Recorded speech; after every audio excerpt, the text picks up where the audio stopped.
Hello guys, আজকে আছি ঠাম্মার সাথে একটু রং কিনতে।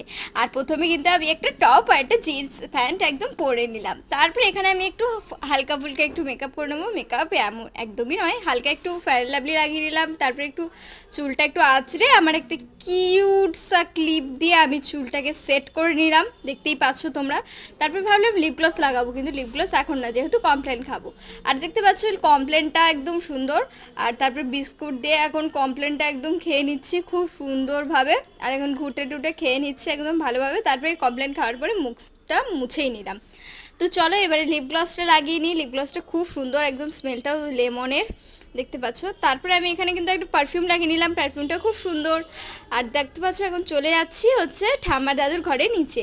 আর দেখতে পাচ্ছ ঠাম্মা দাদুর ঘরটা খুব সুন্দর। এটা হচ্ছে আমার আউটফিট। আর এখানে 100 টাকার মানে সব রং টং কিনবো, সব কিছু এরকম। তারপরে মহাকুম্ভের এখানে প্রসাদ দিয়ে দিল ঠাম্মা, ওটাই খেয়ে নিচ্ছিলাম। আর এখানে ঠাম্মা একটু চলে এসছে হচ্ছে পোস্ট অফিসে। তারপরে এই রঙের দোকানে চলে এসছে, কত রং দেখো, জাস্ট দেখো, আমার তো মাথা ঘুরেই গেছিলো। পিচকারি রং সব একদম বেশি বেশি। এখানে ঠাম্মা একটা শাড়ির দোকান এসেছিলো এমনি দেখতে।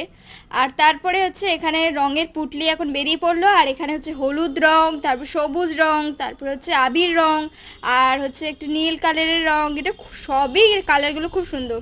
তারপরে আমি হচ্ছে একটু কুলফি খাই। তো চলো এখন টাটা।